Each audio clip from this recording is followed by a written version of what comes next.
Hello, everybody, and welcome to the CASTcast. My name is Michael Larson. And I'm Claire Mons. And we are your social media team for the CAST conference. CAST, of course, is the conference of the Association for Software Testing. And today we are happy to be joined by Angie Jones. Hello, how are you?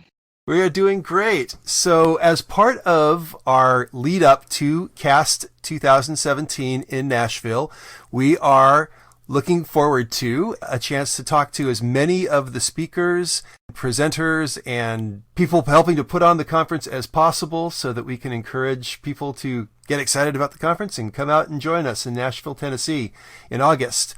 Without further ado, our first person on our podcast is Angie. And thank you very much and welcome, and glad you could be with us today. Thank you. Glad to be here. First and foremost, I'm sure that every time you've been on a podcast, you've had to rehearse this multiple times, but everybody wants to know the origin story, how you got where you are. So once again, can you give us a little bit of your origin story? Sure. So I'm a consultant automation engineer, kind of stumbled into tests right after college, actually went on to do some development work briefly and loved tests so much that I returned. So the vast majority of my career has been in testing, specifically in automation testing. So that's my focus area, automation, test automation, and specifically focusing on agile practices.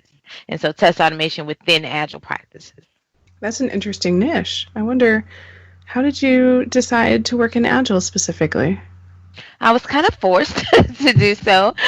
So I've worked on a lot of teams that, just like most of the industry, are converting from waterfall to Agile. So I was very used to doing things in a waterfall fashion, and I had to adopt just like everyone else.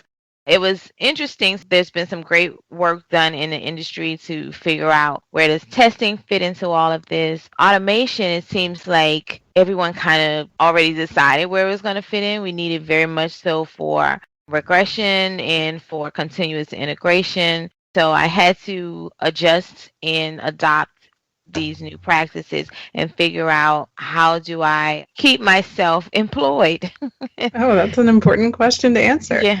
And it sounds like your tutorial is helping other people to do that.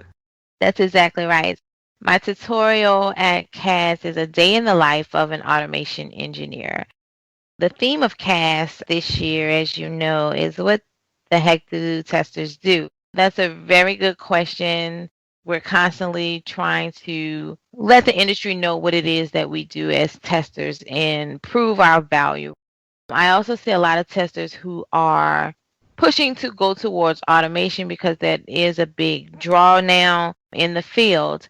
I often ask them, like, do you even know what that means to become an automation engineer? So it's so much more than just coding. That's only one small piece of it. And so this workshop is a day-long workshop that gives people insight into what a day in the life of an automation engineer is really like. So we do some coding, and we also look at a lot of other things that go into being an automation engineer, the types of problems that automation engineers have to solve on a day-to-day basis. The participants will be exposed to that. That's a great part of it, to just show what it's like and what are they actually getting into if they decide to pursue this. There are some techniques that we can use within automation that help us be able to deliver automation code within these agile sprint cycles. For example, a lot of us were doing very heavy UI testing. So I've adopted Mike Cohn's automation pyramid, where he recommends that we do some service testing as well. So I will go over how to incorporate that into an existing UI framework. So allowing for web service validation as well, and still do the UI piece and things like that. Very hands-on, very technical workshop, yet you don't have to have any programming experience to attend. You'll be able to follow along just fine. That sounds wonderful. Being able to leverage what you know and dovetail it with these new skills sounds really Yep. valuable to our attendees for CAST. I want to dovetail a little bit here because you've also done another presentation, and you and I have talked about this on another podcast. It seems like this might be a good chance to pull a little bit of this together. And you've also done a talk about including automation in getting into your definition of done. Not the focus of this particular workshop, but still, I think that's a really good concept for us to be able to think about. If you could just give us a couple of minutes to kind of describe a little bit of what that philosophy is. Sure. Teams are struggling to do development and testing all within these short, agile sprint cycles, which are typically about 2 to 3 weeks. Automation is being done outside of that in a lot of different cases. People are starting to realize, hey, we really probably should do some in-sprint automation as we're testing these features and we know that we want to regress them at some point. Why not have them automated? Why not add them to our continuous integration cycle? The talk that you mentioned, I go into some details and techniques on how teams can adopt approaches to do this. Those techniques are very much seen in this workshop as well. Like I said, it's much more than just coding. I'm really sharing a lot of what I know in this workshop, a lot of my thought processes, and any techniques that I can squeeze into here to help teams be successful with test automation. So I was looking at your tutorial description, and the first bullet point there is identify the best test scenarios to automate. And I'm really curious, does that help testers who don't have automation experience to leverage their existing skills? Yes, exactly. This workshop, I don't want anyone to think that they have to already have automation skills to attend this workshop. So this is very much so open to people who have not automated before. I've done this workshop before, and I've had a mixed crowd where I have some people who have not done it before, some people who are beginners in their automation journey, and they're looking to learn some new things.